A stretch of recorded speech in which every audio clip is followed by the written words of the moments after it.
साथ हाजिर हो। तो सोवल मर्चेंट ग्रुप के लोग जैसी जंगल के बीचों बीच पहुंचते हैं तो वहां पर आगे कोई कैंप फायर लगाकर बैठा होता है। तो ये हमारी जोखा की टीम होती है। तो वो लोग वहां पर उनको देखकर डर जाते हैं और कहते हैं कमीनो तुम लोग ने तो यहाँ पर हमें डरा दिया। सोवल चीफ जो होते हैं जैसे वहां पर उन सभी लोगों को देखते हैं तो वो हैरान हो जाता है क्योंकि उन सभी लोगों के कपड़े जो होते हैं वो साफ सुथरे होते हैं और ऐसे लगता है जैसे किसी राइटियस मार्शल सेक्टर के वो लोग ग्रेट किसी बड़े सेक्टर के लोग हों। तो वो कहता है कि इन लोगों ने तो यहाँ पर ब्लैक ड्रेसिंग नहीं की हुई, इसका मतलब यह है कि ये सभी लोग तो किसी बड़े ग्रेट सेक्टर के लोग लगते हैं। तो साथ ही वो लोग वहां पर उनसे पूछते हैं कि आखिर तुम लोग हो कौन, और इसी के साथ ही हमारा जोखा जो होता है वो भी कहता है कि इन लोगों ने हमें डरा दिया, मैं तो यहाँ पर अभी भी खाना खा रहा था और मेरे गले में खाना अटकने वाला था। तो ये सभी लोग यहाँ पर हैरान होकर सोच रहे होते हैं कि लगता है कि ऑर्थोडॉक्स फैक्शन या फिर किसी 9 ग्रेड बड़े क्लैन में से किसी एक क्लैन के जो लोग हो सकते हैं, लेकिन ये लोग यहाँ पर रात के वक्त इस जगह के ऊपर आग लगाकर क्यों बैठे हुए हैं। जब किसी के साथ ही सोवल लीडर सोच रहे होते हैं कि लगता है किस्मत हमारी साइड के ऊपर है जो हमें यहाँ पर इनसे मिलवा दिया, क्योंकि हम लोग यहाँ पर बच सकते हैं। अगर ये लोग वाकई में किसी बड़ी फैमिली के लोग हैं तो ये हमें बचा सकते हैं।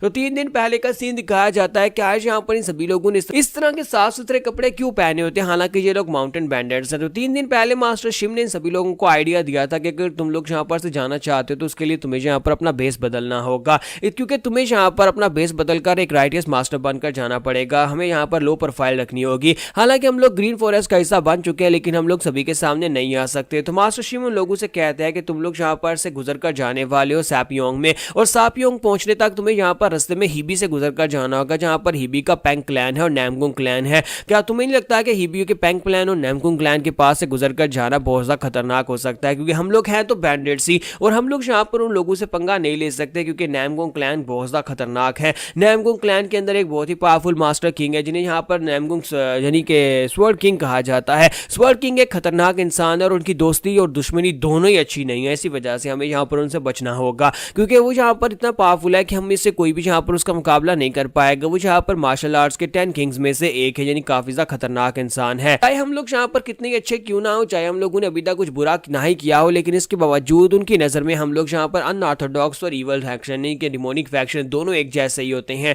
इसका मतलब यह है कि अगर हम लोग एक राइटियस सेक्टर नहीं है तो वो बैंडेट्स को कभी भी नहीं छोड़ेंगे और बैंडेट्स को रास्ते में मार डालेंगे। तो चीफ उसे कहता है कि तुम्हारे कहने का मतलब यह है कि हम लोग यहाँ पर नामगुंग क्लैन की वजह से इस तरह के कपड़े पहनेंगे। तो चीफ ने वहां पर बहुत ही कमाल के नई ड्रेस पहनी होती है यहाँ पर, तो यहाँ तक कि वो बिल्कुल एक राइटियस मास्टर लग रहा होता है। तो उसे कहता है कि यंग है, क्या तुम वाकई में इस तरह ये सोच रहे हो कि हम लोग इस तरह के कपड़े पहनकर जाएंगे? ये तो बिल्कुल एक राइटियस मास्टर के कपड़े लगते हैं, ऐसे लगता है जैसे कि मैं किसी ग्रेट क्लैन का पैट्रियार्च हूँ। हम लोगों ने वुडेंग सेक्टर के एल्डर को हराया है, तो हम लोग यहाँ पर ग्रीन फॉरेस्ट किंग के 5 पीक स्ट्रॉन्ग होल्ड के लोग हैं और हम लोग यहाँ पर नामगुंग क्लैन से तो बिल्कुल भी नहीं डरने वाले। जबकि हमारा जो सेकंड ब्रदर होता है उसे वहां पर शावलिन मॉन्क के कपड़े पहनाए गए होते हैं। वो कहता है कि हाँ हम लोग यहाँ पर काफी ज्यादा स्ट्रॉन्गर हो चुके हैं, अगर हम लोग यहाँ पर ग्रीन फॉरेस्ट के साथ जुड़ने वाले हैं तो फिर हमें यहाँ पर दुनिया से डरने की क्या जरूरत है, हम लोग किसी भी राइटियस सेक्टर से बिल्कुल भी नहीं डरते। जबकि मास्टर शिव वहां पर सोच रहा था इन बेवकूफ को लगता है कि ये लोग यहाँ पर नामगुंग क्लैन के स्वर्ड किंग को हरा सकते हैं। अभी तक यहाँ पर इन लोगों ने जो जीत हासिल की थी वो जोखा की वजह से हासिल की थी और लगता है कि उस जीत की वजह से इनके दिमाग खराब हो गए हैं।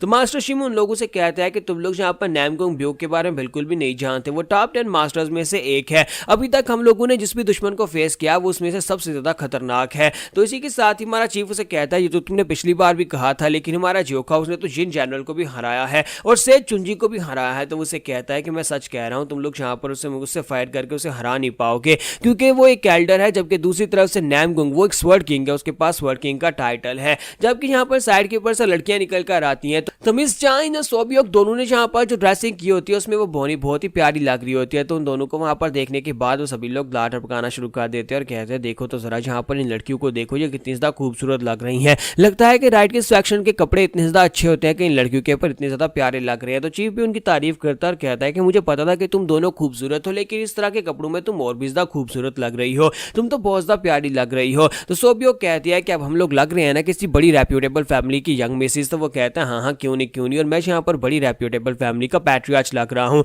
मुझे लगता है कि यही कपड़े पहनकर जाना चाहिए। जब किसी के साथ ही हमारा जो जोखा होता है वो पीछे से निकल कर आता है और उनसे कहता है कि मुझे बताओ कि मैंने सही से कपड़े पहने हैं, क्योंकि मैंने पहले कभी इस तरह के कपड़े नहीं पहने, तो क्या मेरे ऊपर ये कपड़े ठीक भी लग रहे हैं या नहीं। तो वहां पर जब हमारा जोखा निकल कर आता है तो वो भी यहाँ पर एक बड़ी फैमिली का यंग मास्टर लग रहा होता है। तो उसे देखने के बाद सभी लोग कहते हैं कि जोखा तुम इतने हैंडसम कब से हो गए, क्योंकि हमारा जोखा वाकई में बहुत ज्यादा प्यारा लग रहा होता है। दोनों लड़कियां भी शर्माना शुरू कर देती है और कहते हैं देखो तो जरा ये तो चुलसान से भी ज्यादा हैंडसम लग रहा है। जबकि हमारा बेचारा चुलसान जो होता है पीछे खड़ा रो रहा होता है कि यहाँ पर मुझसे भी ज्यादा वो प्यारा लग रहा है इन लड़कियों सिपाहियों को। ये लोग अब यहाँ पर पूरी तरह से तैयार होते हैं और जाने से पहले एक बंदे को कह के जाते हैं कि तुम्हें यहाँ पर इस स्ट्रॉन्ग होल्ड का ख्याल रखना होगा। मैं चाहता हूँ कि तुम यहाँ पर आसपास घूमना फिरना मत, तो ज्यादा बाहर मत निकलना, बस स्ट्रॉन्ग होल्ड के अंदर रहना और चाहे कुछ भी हो जाए स्ट्रॉन्ग होल्ड हमें वापस सही सलामत चाहिए। तो बंदा जिसे वो पीछे छोड़कर जा रहे होता है वो कहता है जी जी चीफ, आप यहाँ पर बिल्कुल परेशान ना हो, आपने यहाँ पर मुझे जिम्मेदारी दी है। मैं वैंग जोमयोंग यहाँ पर अपनी कसम खाकर कहता हूँ कि मैं यहाँ पर इस स्ट्रॉन्ग होल्ड की रक्षा करूंगा, फिर चाहे यहाँ पर मुझे अपनी जान ही क्यों ना देनी पड़े, मैं यहाँ से बिल्कुल भी भागकर नहीं जाऊंगा।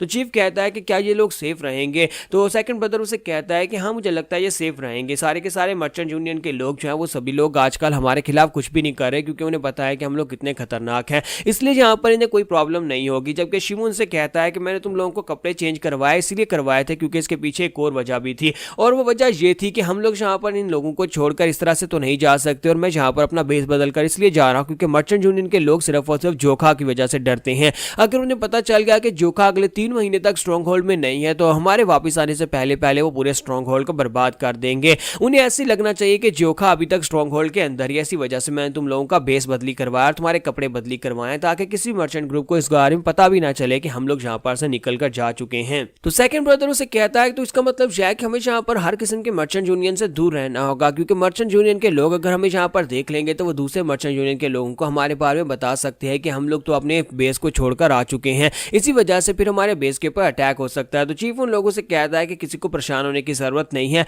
अब ऐसा तो नहीं है कि रास्ते में जाने के बाद हमारा सामना किसी मर्चेंट ग्रुप के साथ हो जाएगा, अब इतने मर्चेंट ग्रुप नहीं है कि हर जगह के ऊपर निकल कर आ जाए। अब ऐसा भी नहीं है कि रात के वक्त हम लोग कैंप फायर लगाकर बैठे होंगे और वहां पर से कोई मर्चेंट ग्रुप निकल कर आ जाएगा। वैसे भी यहाँ पर मास्टर शिम ने हमें जिस तरह के कपड़े पहनवा दिए हैं, मुझे लगता है कि कोई हमें पहचान भी नहीं पाएगा। जरा देखो, मैं तो यहाँ पर एक बड़ी फैमिली का पैट्रियार्च लग रहा हूँ, हमें बस यहाँ पर अपने बारे में लोगों को बताना होगा कि हम लोग किसी बड़े सेक्टर से हैं। तो मास्टर शिम उसे कहता है कि अगर तुम्हें कोई पूछेगा तो फिर बताओ कि तुम उन्हें क्या बताओगे, तुम कौन से सेक्टर से हो, कौन से राइट के सेक्टर से, और कहां से आए और कहां पर जा रहे हो। तो इसी के साथ ही हमारा चीफ जो होता है उसे कहता है तो फिर बाकी बातें भी तुम ही बता दो। तो यहीं पर से नेक्स्ट सीन फिर प्रेजेंट का दिखाया जाता है, जहां पर मास्टर सोवुल जो होते हैं लोगों से पूछते हैं कि तुम लोग कहां से आए हो। तुम्हारा चीफ आगे बढ़ता है और उसे कहता है कि हम लोग हीनान से आए हैं, वहां पर एक सेक्टर है जिसका नाम फ्लाइंग ड्रैगन सेक्टर, हम लोग उस सेक्टर के डिसाइपल हैं, हम लोग एक बहुत ही खास मिशन के ऊपर निकले हैं। तो मास्टर सोवुल उनसे कहते हैं अच्छा तो तुम लोग फ्लाइंग ड्रैगन सेक्टर से हो जो कि हीनान में है। फिर साथ में उन्हें अपने बारे में बताता है कि मेरा नाम जैंग हैन योंग है और मैं इस मर्चेंट ग्रुप जिसका नाम सोवुल मर्चेंट यूनियन है, मैं इसका लीडर हूं, और हम लोग यहाँ पर से आगे की तरफ बढ़ रहे हैं। अगर हम लोग सेम डायरेक्शन में आगे बढ़ रहे हैं तो क्यों ना हम लोग आपके साथ चले, आप हमें भी अपने साथ ले लें। तो चीफ उसे कहता है नहीं नहीं, हम लोग यहाँ पर से आगे नहीं बढ़ सकते।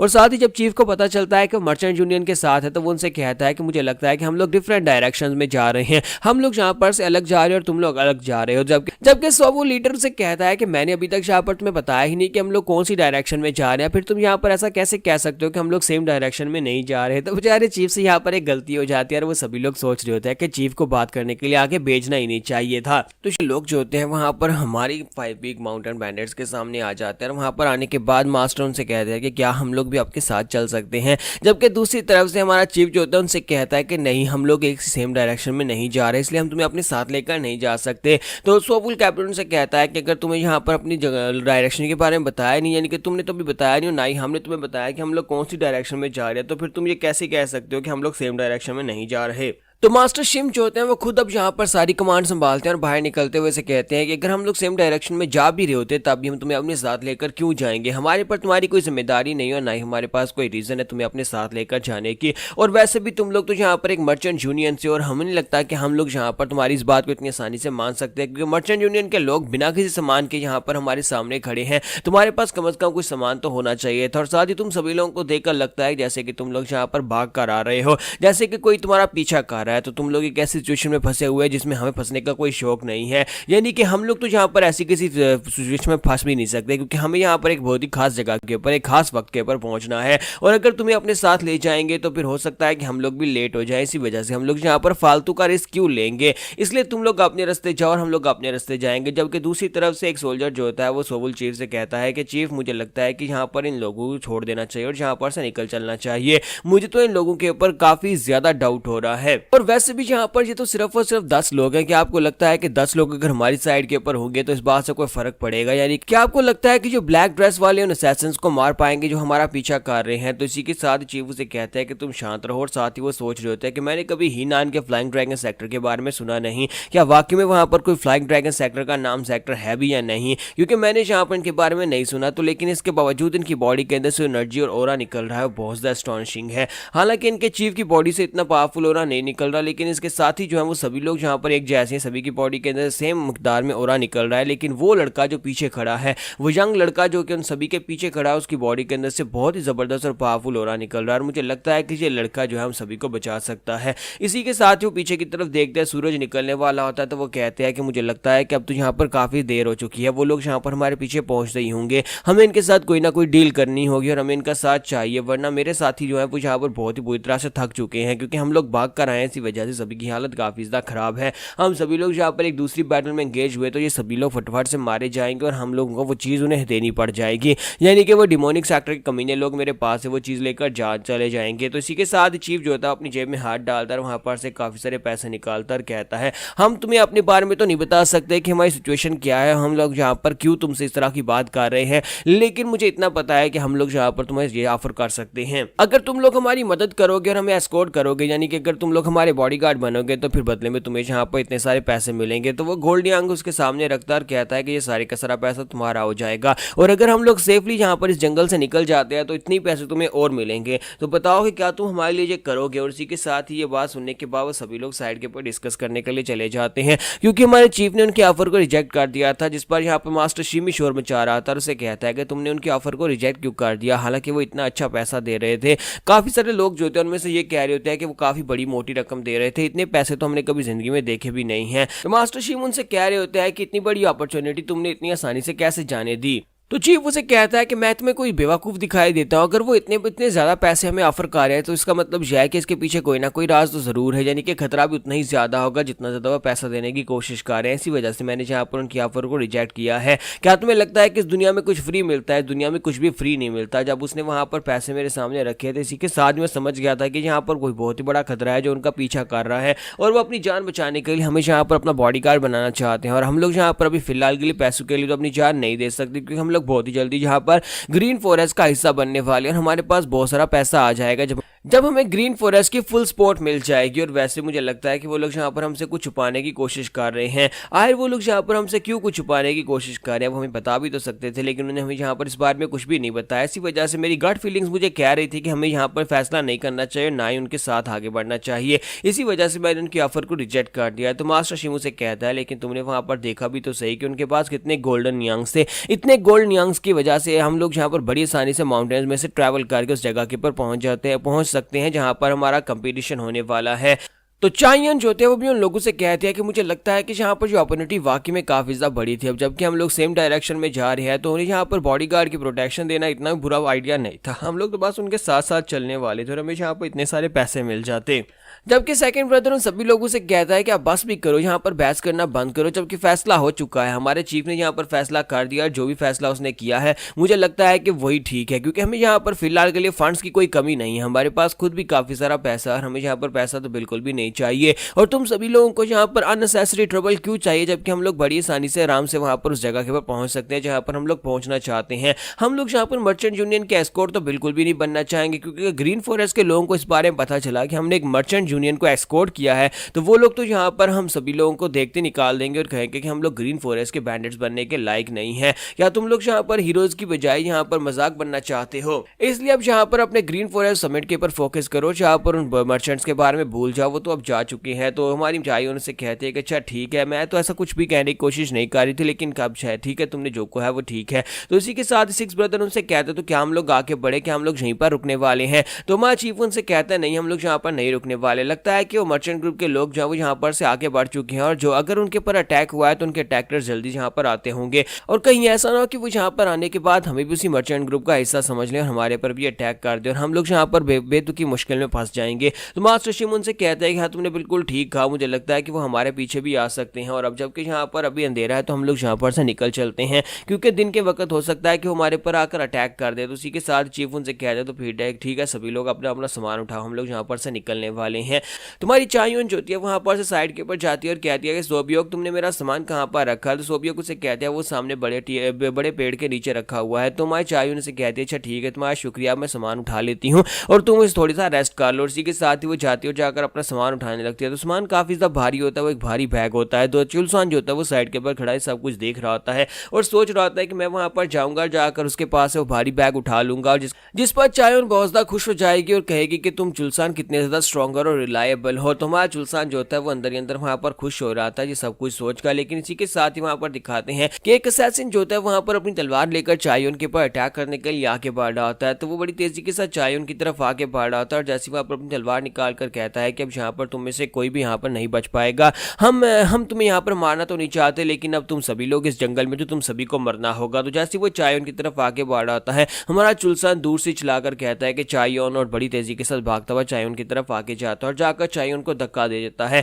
वो चायून को तो धक्का दे देता है लेकिन वो असैसिन की तलवार जो होती है वहां पर उसकी बॉडी के ऊपर लगती है, जिसकी वजह से चुलसान जो होता है वो बहुत ही बुरी तरह जख्मी हो जाता है। उसकी बॉडी के ऊपर एक गहरा कट लगता है। बाकी के सभी लोग भागते हुए उसकी तरफ आगे बढ़ते हैं और कहते हैं कि चुलसान चुलसान क्या तुम ठीक हो। लेकिन वो असैसिन जो होता है उनसे कहता है कि तुम सभी लोग यहाँ पर इसी तरह मरने वाले हो, तुम सभी को यहाँ पर आगे से शोर मचाने की जरूरत नहीं है। लेकिन जैसे वो यहाँ पर इतना कहता है इसी के साथ ही हमारा जोखा जो होता है वहां पर पहुंच जाता है। जोखा उसे वहां पर मुंह पर एक जबरदस्त किक मारता है, सिर्फ एक ही किक, और इसी के साथ ही वो असैसिन जो होता है वो ग्राउंड के ऊपर जाकर काफी दूर जाकर गिरता है और वहीं पर मर जाता है। तो हमारी चायून जो होती है वो चुलसान की तरफ आगे बढ़ती है और कहती है क्या चुलसान ठीक है, वो उसे उठाती है और कहते हैं कि चुलसान बेवकूफ कहीं के तुमने ये क्या किया, आए तुमने मेरी जगह क्यों ले ली, मैं तो वहां पर बड़ी आसानी से उस अटैक को डॉज कर सकती थी, मैं जैसे तैसे अटैक को डॉज कर लेती थी, लेकिन अब अपनी हालत देखो। तो हमारा चुलसान उसे कहता है प्लीज मुझे माफ कर देना, लगता है कि मैंने कोई गैर जरूरी काम कर दिया, मुझे ये नहीं करना चाहिए था जिससे तुम खुश नहीं हो रही। तो उनको बचाने के चक्कर में वहां पर बुरी तरह जख्मी हो जाता है और उसकी बॉडी के ऊपर एक बहुत ही गहरा कट लगता है। तो चीफ और बाकी के सभी लोग भागते वहां पर आते हैं और वो सभी लोग आकर चुलसान को उठाने की कोशिश करते हैं।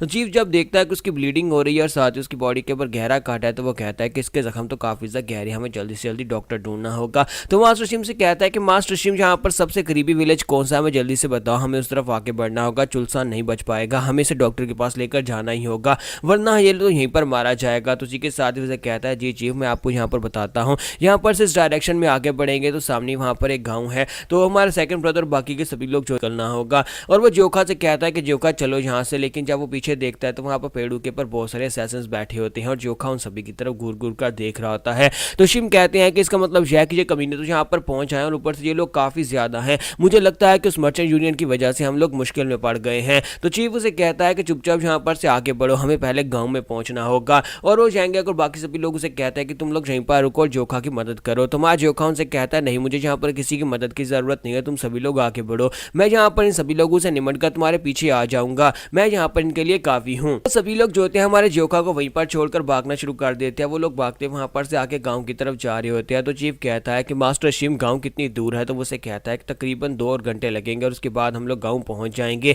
यहाँ पर सामने जो माउंटेन है उस माउंटेन को पार करने के बाद सामने ही दूसरी तरफ गाँव है। तो इसी के साथ ही वो लोग कहते हैं कि इस तरह अगर हम और लेट होते गए तो यहाँ पर तो ये मर जाएगा। जब किसी के साथ सेकंड ब्रदर कहता है कि जोखा का क्या होगा, क्या वो ठीक होगा। तो चीफ उसे कहता है कि तुम्हें उसके बारे में परेशान होने की जरूरत नहीं है, हमें उसके ऊपर भरोसा रखना चाहिए, वो बिल्कुल ठीक होगा और जल्दी से वापस आ जाएगा। हम सभी लोग जानते हैं कि वो कितना स्ट्रॉन्ग है, हमें पता है कि वो इस अटैक से बच जाएगा और यहाँ पर असैसिन्स के ऊपर अटैक करके उन सभी को मार डालेगा और हम सभी को पता है कि वो कैसे करेगा। चीफ कहता है कि मुझे इस बात की काफी ज्यादा शर्मिंदगी है कि हम लोग बार बार यहाँ पर जोखा के ऊपर ही रिलाई कर रहे हैं, लेकिन हमारे पास यहाँ पर और कोई ऑप्शन नहीं है। तो मास्टर शिमू से कहते हैं कि क्या तुमने वहां पर देखा कि जो ब्लैक ड्रेस वाले लोग थे वो लोग कितने ज्यादा स्ट्रॉन्गर थे, और इसके साथ साथ उनके पास काफी सारे लोग थे, अगर वो लोग हमारे तक पहुंच गए तो फिर काफी ज्यादा दिक्कत हो जाएगी। जबकि जोखा उनसे फायर करने के लिए पीछे रुक गया, अगर वो लोग रास्ते में हमें यहाँ पर रोक लेते हैं तो फिर हम लोग क्या करेंगे, हमें जल्दी से जल्दी किसी गांव में पहुंचना ही होगा। और जिस तरह से उसने यहाँ पर चुलसान के ऊपर अटैक किया इसका मतलब ये था कि वो उसकी एक ही स्ट्राइक में जान लेना चाहता था, जिसकी मतलब यह है कि उन्हें यहाँ पर किसी की जान की कोई फिक्र नहीं है, अगर वो चाहे तो हम सभी लोगों को मार सकते हैं। और मास्टर शिम सोच रहे होते हैं कि उम्मीद करता हूँ कि जोखा वहां पर उन अपोनेंट्स को हरा दे, अगर उसने अपोनेंट्स को नहीं हराया तो वो लोग हमारे पीछे आ जाएंगे। और इसी के साथ ही दिखाते हैं कि वहां पर वो सभी असैसिन्स जो होते हैं एक साथ मिलकर जोखा के ऊपर अटैक करने के लिए आगे बढ़ते हैं और वो जोखा के ऊपर अटैक करते हैं। तो जोखा उनसे कहता है कि यार तुम लोग हो कौन, लेकिन उनमें से कोई उसे जवाब नहीं दे रहा था। तो हमारा जोखा जोखा इसी के साथ ही एक वाले को सर से पकड़ता है और इसी के साथ उसके मुंह पर एक जबरदस्त पंच मारता है। जब वो उसके मुंह पर पंच मारता है तो इसी के साथ उसकी गर्दन टूट जाती है और वो वहीं पर ग्राउंड के ऊपर गिर जाता है और मर जाता है। बाकी के सभी लोग देखकर कहते हैं कि क्या ये एक लड़का है या फिर एक मॉन्स्टर है, और हमारा जोन बड़ी तेजी के साथ बाकी दो और की तरफ आगे बढ़ता है और उनमें से एक को घुटना मारता है जिससे वो भी मर जाता है और तीसरे वाला कहता है कि ये क्या है, और इसी के साथ ही जोखा वहीं पर से उसे भी किक मारता है जिससे वो भी वहां पर मर जाता है। तो बाकी के सभी लोग पीछे से निकल कर आते हैं तो अभी भी यहाँ पर उनके पास ढेरों सारे असैसिन्स होते हैं। वो कहते हैं कि इस लड़के का तो दिमाग खराब हो गया है, तो लोग यहीं पर रुक जाओ, और वो सभी लोग वहां पर रुक जाते हैं। तो उनमें से एक जो उनका लीडर बना होता है वो कहता है कि ये कोई आम सा बच्चा नहीं है, बल्कि यहाँ पर ये काफी ज्यादा स्ट्रॉन्गर और मार्शल आर्टिस्ट है, तो हम सभी को फॉर्मेशन बनानी होगी। जबकि हमारा जोन भी वहां पर से एक तलवार उठा लेता है और कहता है क्या तुम लोग यहाँ पर सुन नहीं पा रहे, मैं तुमसे क्या कह रहा हूँ। मैंने पूछा कि यार तुम लोग कौन हो, आप जल्दी से बताओ कि तुम लोग हो कौन, मैं बार बार यहाँ पर इस बारे में नहीं पूछूंगा, या फिर तुम लोग चाहते हो कि मैं एक एक करके तुम सभी लोगों को पीटूं और उसके बाद तुम मेरी सवाल का जवाब दोगे। जबकि वो सभी लोग जो होते हैं अपनी अपनी पावर्स को रिलीज करते हैं और कहते हैं कि बच्चे अब तुम यहाँ पर हमारे हाथ से नहीं बच पाओगे। सभी लोग बड़ी तेजी के साथ हमारे जोन के ऊपर अटैक करने के लिए अब आगे बढ़ते हैं। तो हमारा जोन जो होता है उनसे फाइट करने के लिए रेडी होता है। जबकि दूसरी तरफ का सीन दिखाते हैं कि चीफ और उसके साथी जो होते हैं भागते हुए आगे की तरफ बढ़ रहे होते हैं ताकि वो गाँव ढूंढ सके। तो वो गाँव की तरफ आगे बढ़ रहे होते हैं लेकिन रास्ते में अभी तक वो यहाँ पर गाँव तक नहीं पहुंच पाए होते। तो चीफ जो होता है चुलसान से कह रहा होता है कि चुलसान प्लीज यहाँ पर होश में रहना, बेहोश मत होना, अगर तुम बेहोश हो गए तो फिर हमारे लिए काफी ज्यादा मुश्किल हो जाएगी। और मास्टर शिव वहां पर सोच रहे होते हैं कि मुझे यहाँ पर ब्लड की सेंट क्यों आ रही है। वो उन सभी को वहीं पर रोक देते हैं और कहता है कि सभी लोग यहीं पर रुक जाओ, मुझे कुछ स्मेल आ रही है, मुझे चेक करने दो। और वहीं पर वो झाड़ियों के ऊपर से नीचे की तरफ देखते तो वहां पर नीचे घाटी होती है और उस घाटी में वो देखकर हैरान हो जाते हैं।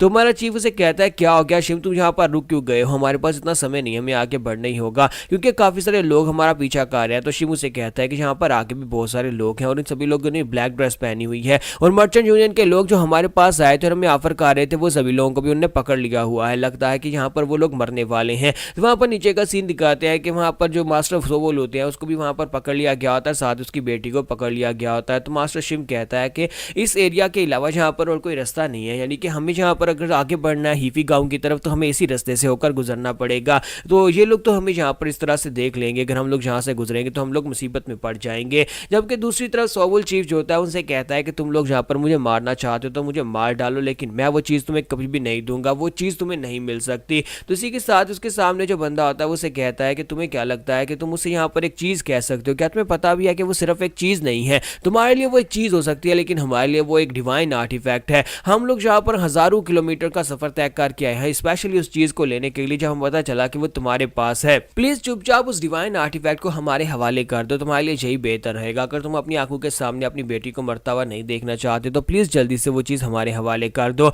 और साथ ही वो उसे कहता है कि अगर मैं तुम्हारी बेटी को यहाँ पर मारना स्टार्ट करूँ, पहले इसके बाजू काटूँ फिर इसकी टांगे काटूँ तो फिर कैसा रहेगा। जब किसी के साथ ही मास्टर चलाकर उसे कहता है कि मुझे पता है कि तुम यहाँ पर वो चीज़ लेने के बाद भी मुझे और मेरी बेटी को मार ही डालोगे, तो फिर मैं यहाँ पर तुम्हें वो आइटम क्यों दूंगा, मैं तुम्हें वो नहीं देने वाला। तो अगर तुम मारना चाहते हो तो हम सभी को मार डालो। तो इसी के साथ ही वो उसे कहता है अच्छा तो ये बात है, इसका मतलब यह है कि तुम्हारे साथ डील करना इतना भी आसान नहीं है, अगर ऐसी बात है तो फिर ठीक है मैं यहाँ पर ऐसा ही करूँगा। और साथ ही वो अपने लोगों से कहता है कि यहाँ पर इस लड़की को पकड़ कर रखो, पहले मैं इसके पीछे जो इसके मर्चेंट ग्रुप के सोल्जर्स एस्कॉर्ट सोल्जर्स हैं उनको एक एक करके मारूंगा, तुम्हारी आंखों के सामने उन्हें एक एक करके मारूंगा और उसके बाद हो सकता है कि तुम अपना मुंह खोल दो। तो जब किसी के साथ ही सोवुल चीफ जो होता है उसे कहते हैं नहीं ऐसा मत करना, तो उसे कहता है हमारे पास ज़्यादा समय नहीं है, तुम लोग यहाँ पर से भाग कर गए थे और उसके बाद तुम्हारे पास वो आइटम होनी चाहिए, अब जल्दी से बताओ कि वो चीज़ कहाँ पर है, हमें वो चीज़ चाहिए। अगर तुम्हारी बेटी ने यहाँ पर से भागने की कोशिश की तो फिर तुम यहाँ पर मरोगे, अगर तुमने भागने की कोशिश की तो फिर तुम्हारी बेटी यहाँ पर मरेगी, इसलिए अब यहाँ पर तुम पूरी तरह से बाइंड हो चुके हो और तुम यहाँ पर से जा नहीं सकते। लेकिन इसी के साथ ही वहां पर एक जबरदस्त पावरफुल बंदा अपीयर होता है और कहता है कि यहाँ पर हो क्या रहा है, आज तुम लोग कर क्या रहे हो, इतना टाइम क्यों लग रहा है। तो जिसके साथ ही वो बंदा जो होता है उसे कहता है कि सर आपको पर्सनली यहाँ पर आने की क्या जरूरत थी, आप यहाँ पर क्यों आए। तो वो उसे कहता है कि अगर तुमने अपने काम को समय पर पूरा कर लिया होता तो मुझे यहाँ पर आने की जरूरत नहीं पड़ती, कहीं तुम लोगों का दिमाग तो नहीं खराब हो गया, पिछले 20 साल से यहाँ पर तुम लोगों ने अगर ब्लड को टेस्ट नहीं किया तो इसका मतलब ये नहीं है कि तुम लोग इस मिशन को पूरा नहीं कर सकते, इन सभी लोगों को मारो, वो चीज लो और चुपचाप वापस आ जाता है, लेकिन तुम्हारी वजह से अब मुझे यहाँ पर खुद आना पड़ रहा है इस काम को खत्म करने के लिए। तो ये एक डिमोनिक जनरल होता है, जैसे वहां पर आता है अपने प्रेशर को रिलीज करता है तो सभी के सभी असैसिन जो होते हैं उसे वहाँ पर रिस्पेक्ट देना शुरू कर देता है, क्योंकि वो इन्हीं का डीमन जनरल होता है। तो इसी के साथ ही डीमन जनरल जो होता है उन सभी के सामने खड़े होकर उनसे बातें कर रहा था, जबकि हमारे मास्टर शिम जो होती है जब उसे वहाँ पर देखते हैं तो वो भी काफ़ी ज़्यादा घबरा जाता है और कहता है कि अब ये बंदा कौन है, ये तो काफ़ी ज़्यादा पावरफुल लग रहा है। और दूसरी तरफ वो सोच रहा था कि वहाँ पर जो लोग हमारे पर अटैक करने के लिए आए थे, जिन्होंने ब्लैक ड्रेस पहनी हुई थी, वो सभी लोग भी काफ़ी ज़्यादा स्ट्रॉन्गर थे। अगर उनको देखा जाए तो उसके मुकाबले में अगर यहाँ पर इन दो लोगों को देखा जाए तो मुझे लगता है कि ये दोनों इनके मास्टर्स हैं। और ऊपर से अभी जो बंदा यहाँ पर अपीयर हुआ है वो सभी लोग उसे यहाँ पर पता नहीं क्या कह के पुकार रहे हैं, लेकिन वो सभी लोग उसे रिस्पेक्ट दे रहे हैं, उसके सामने घुटने टेक रहे हैं। ऐसे लगता है जैसे कि ये इन सभी लोगों का लीडर है। तो जहाँ पर हमारी एप्स होते हैं वहाँ पर नीचे एक डीमन जनरल अपीयर होता है और उसके साथ वहाँ पर उसके काफी सारे लोग होते हैं जिन्होंने मर्चेंट ग्रुप के लोगों को पकड़ रखा होता है। तो मास्टर शिम जब वहाँ पर देख रहे होते हैं, सेकंड ब्रदर उसके पास आता है, उसे कहता है कि जेंगेक हुआ क्या है वहाँ पर, तुम क्या देख रहे हो? तो उसे कहता है कि शायद तो जाओगे यहाँ पर बात की तो उनको पता चल जाएगा। तो सेकंड ब्रदर उसे कहता है कि तुम यहाँ पर इस तरह से बिहेव क्यों कर रहे हो, क्या वाकई में वहाँ पर नीचे जो लोग हैं वो इतने ज्यादा खतरनाक है जो तुम यहाँ पर इस तरह से डर रहे हो? तो उसे कहता है कि हाँ मैं यहाँ पर डर रहा हूँ, वहाँ पर नीचे देखो तो जरा, तुम्हें खुद ही समझ आ जाएगी उनकी बॉडी के अंदर से कितनी पावरफुल ओमनियस और डार्क एनर्जी निकल रही है। वो लोग वाकई में बहुत ज्यादा खतरनाक हैं और हम लोग यहाँ पर इस तरह के दुश्मन का सामना पहले कभी नहीं कर चुके। और इन सभी लोगों को देखकर तो लगता है ये कोई अनऑर्थोडॉक्स फैक्शन से भी नहीं है, बल्कि ये किसी और फैक्शन से हैं। हो सकता है कि ये किसी डिमोनिक फैक्शन से हो जो कि 20 साल पहले यहाँ पर से खत्म हो गई थी। इनकी ऑर्गेनाइजेशन का साइज भी काफी ज्यादा बड़ा है, सभी लोगों ने यहाँ पर ब्लैक ड्रेसेस पहने हुए और ऊपर से यहाँ पर इनका जो जनरल है वो बहुत ज्यादा खतरनाक लग रहा है। और ये लोग यहाँ पर किसी को मारने से झिझक नहीं रहे। इसका मतलब यह है कि ये लोग इवल फैक्शन से हो सकते हैं, यानी कि अनऑर्थोडॉक्स फैक्शन के लोग भी अगर दे हों तो वो भी यहाँ पर इस तरह के काम नहीं करते, लेकिन वो यहाँ पर जो ये काम जो कर रहे हैं ये लोग यहाँ पर डिमोनिक फैक्शन के ही हो सकते हैं। और इसी के साथ ही वो कहते हैं कि हमें यहीं पर रुकना होगा जब तक जोखा वापस नहीं आ जाता। उम्मीद करो कि जोखा अपनी फाइट को पूरा करके यहाँ पर जल्दी से वापस आ जाए। तो इसी के साथ दिखाते हैं कि वहाँ पर सोबुल कैप्टन के एस्कॉर्ट्स जो होते हैं उनमें से 2-3 लोग आगे बढ़ते हैं और वहाँ पर उन सोल्जर्स को मारकर आगे की तरफ बढ़ना स्टार्ट करते हैं जनरल के ऊपर अटैक करने के लिए। और उसे कहते हैं सर प्लीज आप जंग मिस को ले और जहाँ पर से चले जाए, तब तक हम लोग यहाँ पर इनको रोक कर रखेंगे। हम लोग अपनी जान की परवाह किए बिना जहाँ पर इनको रोकते हैं और वो जनरल की तरफ आके पाड़े होते हैं और कहते हैं कि हम लोग यहाँ पर इसे मार डालेंगे। जबकि जनरल जो होता है वहीं पर उसने अपनी पीठ के ऊपर कुछ अजीब से वेपन्स लगा रखे होते हैं। वो उनमें से एक चीज को निकालता है और कहता है कि देखता हो कि तुम लोग यहाँ पर मेरा क्या उखाड़ लेते हो। तो उसने अपनी पीठ के ऊपर बॉम्ब लगा रखे होते हैं, तो वहां पर एक बॉम्ब को निकालता है और उसे सामने की तरफ फेंक देता है। वो बॉम्ब जो होता है वहां पर ग्राउंड के ऊपर गिरता है। वो सभी लोग इस बात से काफी हैरान होते हैं कि ये किस किस्म का बॉम्ब था। तो बॉम्ब जैसे ग्राउंड के ऊपर गिरता है, इसी के साथ ही वहां पर एक पॉइजनस दलदल बनना शुरू हो जाती है। तो ग्राउंड के ऊपर ही वहां पर दलदल बन जाती है और वहां पर जो सोल्जर उसके अंदर गिरते हैं वो लोग उसके अंदर गिरते चले जाते हैं, यानी कि वो लोग वहां पर उसके अंदर डूबना शुरू हो जाते हैं और उसे बाहर नहीं निकल पा रहे होते। वो कहते हैं कि ये क्या चीज़ है, हमें अपने अंदर क्यों खींच रही है। तो ये एक नई पावर है जो कि पहली बार हम लोग यहाँ पर किसी मांगा में देख रहे हैं। तो इसी के साथ ही वो लोग जो होते हैं वहीं पर उस चीज़ के अंदर डूब जाते हैं। और उसके बाद जनरल जो होता है वो चीफ की तरफ देखता है और उसे कहता है क्या तुम अभी भी यहाँ पर कोई बेवकूफ़ी करना चाहते हो। और ऊपर बैठे हमारे मास्टर शिम और उसके साथ साथ सेकंड ब्रदर दोनों हैरान हो जाते हैं और कहते हैं कि ये चीज़ थी क्या। तो जबकि हमारा जो शिम होता है वो सोच रहा होता है कि मैंने कभी अनऑर्थोडॉक्स फैक्शन में भी इस तरह के वेपन्स के बारे में नहीं सुना, इन लोगों के वेपन्स भी बहुत ज़्यादा हैरान करने वाले हैं। और ऊपर से जिस तरह से यहाँ पर इन वेपन्स को यूज़ करके लोगों को मार रहे हैं, अब तो ये बात कंफर्म है कि ये डिमोनिक फैक्शन से ही हो सकते हैं। तो इसी के साथ ही हमारा जो जनरल होता है वो अपने पास एक और बॉम्ब निकालता है और कहता है कि जल्दी से बताओ कि वो चीज़ कहाँ पर है, तुमने उस चीज़ को कहाँ पर छुपाया है। दूसरी तरफ हमारा जोका का सीन दिखाता है कि जोका ने काफ़ी सारे सोल्जर्स को मार दिया होता है, उनमें से एक सोल्जर जो होता है वहाँ पर अपने दोनों एक्सिस को सामने की तरफ थ्रो करता है। तो हमारा जियोन जो होता है उसके अटैक्स को अवॉइड करते हुए बड़ी तेजी के साथ उसके करीब पहुंचता है, उसकी चेस्ट के ऊपर अटैक करके उसको मार डालता है। एक पीछे से निकलता है और वो उसके अटैक को भी ब्लॉक करके उसको भी मार डालता है। जबकि उनमें से एक कहता है कि हम लोग यहाँ पर क्या करेंगे, यहाँ पर हमारे अटैक्स इसके ऊपर काम नहीं कर रहे, चलो सभी लोग एक साथ मिलकर अटैक करते हैं। तो हमारा जियोन उनसे कहता है कि अब मुझे यहाँ पर गुस्सा आ रहा है, पहले तुम लोग मुझे अपने बारे में बता नहीं रहे थे और अब तुम सभी लोग यहाँ पर प्लानिंग कर रहे हो। तो उसी के साथ ही जियोन उनके करीब पहुंच जाता है और वहाँ पर पहुंचने के बाद अपनी तलवार को घुमाता है, अपनी ड्रैगन वाली 9 हीमनली आर्ट्स फिस्ट फॉर्म को यूज करते हुए सामने की तरफ एक स्ट्राइक लगाता है। और जब वो सामने की तरफ स्ट्राइक लगाता है तो वो स्ट्राइक काफी ज्यादा पावरफुल होती है और इसी के साथ ही वहां पर उन सभी लोगों को मार डालता है। और हमारा जियोन जो होता है वो कहता है कि पहले मैं तुमसे ये जानना चाहता था कि यार तुम लोग हो कौन, लेकिन अब मुझे लगता है कि मुझे यहाँ पर इसके बिना ही काम चलाना पड़ेगा। कमीने लोग यहाँ पर मुझे बता नहीं रहे और मेरे पास ज्यादा समय नहीं है, मुझे जल्दी से जल्दी अपने दोस्तों के पास पहुंचना होगा। अगर ये लोग इतने स्ट्रॉन्ग है, अगर उनमें से कुछ लोग बचे होंगे जो कि मेरी टीम का पीछा कर रहे होंगे, तो फिर मुझे उनके पास पहुंचकर उनको बचाना होगा, वो लोग मुश्किल में हो सकते हैं। तो अब हमारा जियोन जो होता है वहां पर अपनी टीम के पीछे भागना स्टार्ट करता है और कहता है कि मुझे इस बात से फर्क नहीं पड़ता कि ये लोग कौन है, अगर इन लोगों ने मेरे ब्रदर्स को हाथ भी लगाया तो फिर मैं इन सभी को मार डालूंगा। दूसरी तरफ फिर से उन लोगों का सीन दिखाता है कि वो लोग चुनसान की ब्लीडिंग को रोकने की कोशिश कर रहे होते हैं, लेकिन अभी भी यहाँ पर ब्लीडिंग तो हो रही होती है। तो चीफ जो होता है उन लोगों से कहता है कि यार तुम लोग वहाँ पर खड़े खड़े किसका वेट कर रहे हो, हमारे पास ज़्यादा समय नहीं है, चलो जल्दी से यहाँ पर से निकलते हैं और हमें आगे बढ़ना होगा, हमें उस गाँव तक पहुँचना, वरना चुनसान नहीं बच पाएगा। तो इसी के साथ शिमू से कहता है कि हमें यहाँ पर से घूम कर जाना पड़ेगा, ये रास्ता बिल्कुल भी सेफ नहीं है और हम लोग इस रास्ते से आगे नहीं बढ़ सकते। तो उनका एक ब्रदर जो होता है वापस आता है और उनसे कहता है कि मैं आसपास के एरिया को स्कैन करके आया हूँ, आसपास के एरिया से गुजरने का कोई रास्ता नहीं है, सिर्फ और सिर्फ यही एक रास्ता है जिससे हम लोग उस गांव की तरफ आगे बढ़ सकते हैं। तो चीफ उसे कहता है तो फिर अब हम लोग यहाँ पर क्या करेंगे, तो उसे कहता है कि यहाँ पर से आसपास में एक बहुत ही दूर का रास्ता है जो कि कम से कम यहाँ पर हमें 3-4 घंटे एक्स्ट्रा लग जाएंगे और मुझे नहीं लगता कि चुलसान इतनी देर तक यहाँ पर टिक पाएगा। तो चीफ कहता है तो फिर हमें यहीं पर से गुजरना होगा, चाहे कुछ भी हो जाए, मैं खुद यहाँ पर से रास्ता बनाऊंगा। और चीफ जो होता है वहाँ पर दोनों के पास चला जाता है और कहता है कि तुम लोग यहाँ पर क्या देख रहे हो, यहाँ पर क्या चल रहा है।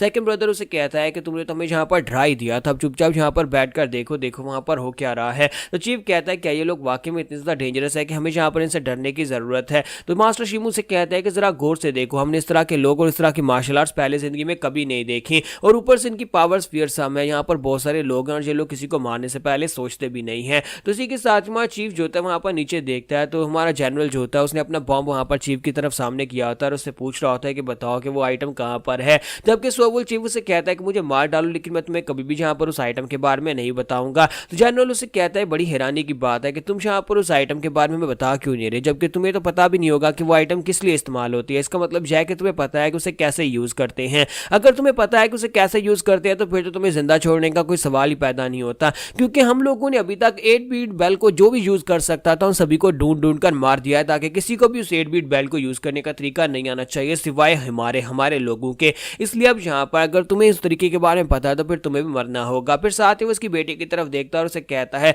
लेकिन तुम मुझे उस आइटम के बारे में कब तक नहीं बताओगे, मैं देखता हूँ कि तुम कब तक अपना मुंह बंद रखोगे। अगर हम लोग यहाँ पर तुम्हारी बेटी के साथ वो सब कुछ करें तुम्हारी आंखों के सामने तो फिर तो तुम यहाँ पर अपना मुंह खोलोगे। और उसे कहता है कि मेरे पास यहाँ पर 25 लोग हैं, 25 लोग बारी बारी यहाँ पर तुम्हारी बेटी को नोचेंगे और तुम्हारी आंखों के सामने नोचेंगे। जिस पर मास्टर सोवुल चिल्लाकर उसे कहते हैं अपनी बकवास बंद करो, तुम यहाँ पर हमें मार क्यों नहीं डालते, ऐसा मत करना। तो जनरल उसे कहता है कि देखा मुझे पता था तुम यहाँ पर इसके ऊपर रिएक्शन दोगे। और इसी के साथ ही वो अपने सबॉर्डिनेट से कहता है कि ठीक है तुम सभी लोग यहाँ पर एक एक करके इसको नोचना स्टार्ट करो, यानी कि इसके साथ वो करना स्टार्ट करो। और वो लोग इसी के साथ उसकी बेटी को वहाँ पर पकड़ लेते हैं, एक एक करके वो उसके साथ यहाँ पर रेप करने वाले हैं। लेकिन इससे पहले यहाँ पर माँ सोवुल चीफ जो होता है चिल्ला कर उसे कहता है रुक जाओ ऐसा मत करना प्लीज, मैं यहाँ पर तुम्हें देता हूँ, मैं तुम्हें वो आइटम दे देता हूँ। तो जनरल उसे कहता है कि तुमने बड़ी जल्दी यहाँ पर अपना माइंडसेट बना लिया, मैं तुम पहले भी यहाँ पर वो आइटम हमारे हवाले कर सकते थे। तो सोवुल चीफ उनसे कहता है कि मैं तुम्हें वो आइटम दे दूंगा लेकिन तुम्हें मुझे और मेरी बेटी को जाने देना होगा। तो जनरल उसे कहता है हाँ क्यों नहीं मैं तुम्हें तुम्हारी बेटी को यहाँ से जाने दूंगा, तुमने बहुत ही अच्छा फैसला किया है। तो इसी के साथ उसे कहता है कि अब जल्दी से वो आइटम हमारे हवाले करो। तो एक सोल्जर अपने पास उस आइटम को निकालता है और उसे कहता है ये ले चीफ, क्या वाकई में इनको ये देना चाहते हैं। और चीफ वहाँ पर सोच रहा था कि मैं यहाँ पर इस आइटम की रक्षा करने के लिए अपने कितने सोल्जर्स को गवा चुका और फाइनली मुझे अब यहाँ पर इस चीज़ को उनके हवाले करना ही पड़ेगा। मेरे मास्टर ने कहा था कि इस चीज़ को अपने पास संभाल कर रखना, डिमोनिक फैक्शन के लोगों के हाथ में ये नहीं लगनी चाहिए, क्योंकि डिमोनिक फैक्शन के लोग इससे अपनी पावर्स को बढ़ा सकते हैं और ये कमीने लोग तो पहले यहाँ पर इतने स्ट्रॉन्गर हैं, अगर इन लोगों के हाथ में ये बेल लग जाती है तो फिर तो ये लोग यहाँ पर दुनिया के लिए एक नाइटमेयर बन जाएंगे। 20 साल पहले जो कुछ भी हुआ था 20 साल बाद अब यहाँ पर दोबारा होने वाला है। और इसी के साथ चीफ कहता है लेकिन मेरे पास और कोई रास्ता नहीं है। तो वो इस बॉक्स को उस जनरल के सामने करता है, जनरल उस बॉक्स को अपने हाथ में पकड़ता है, बहुत ज्यादा खुश हो जाता है, कहता है मुझे यहाँ पर महसूस हो रहा है, मुझे इसके अंदर से बहुत ही पावरफुल एनर्जी महसूस हो रही है, लगता है कि हमारा प्लान यहाँ पर काम कर गया। तो जनरल जो होता है वहां पर उसके पास से बॉक्स लेने के बाद अपने सोल्जर से कहता है कि तुम सभी लोग यहाँ पर इस लड़की के साथ मजे करने के बाद इस लड़की को मार डालना और साथ ही यहाँ पर सोवुल चीफ को भी मार डालना, किसी को भी यहाँ पर नहीं छोड़ना, सबूत यहाँ पर पीछे नहीं बचने चाहिए। और मैं यहाँ पर से जा रहा हूँ। तो यहाँ पर हमारी एपिसोड 41 का एंड करेंगे और नेक्स्ट एपिसोड में देखेंगे चीफ और उसकी बेटी यहाँ पर मारे जाएंगे या फिर हमारी टीम आगे बढ़कर इनको बचा लेगी।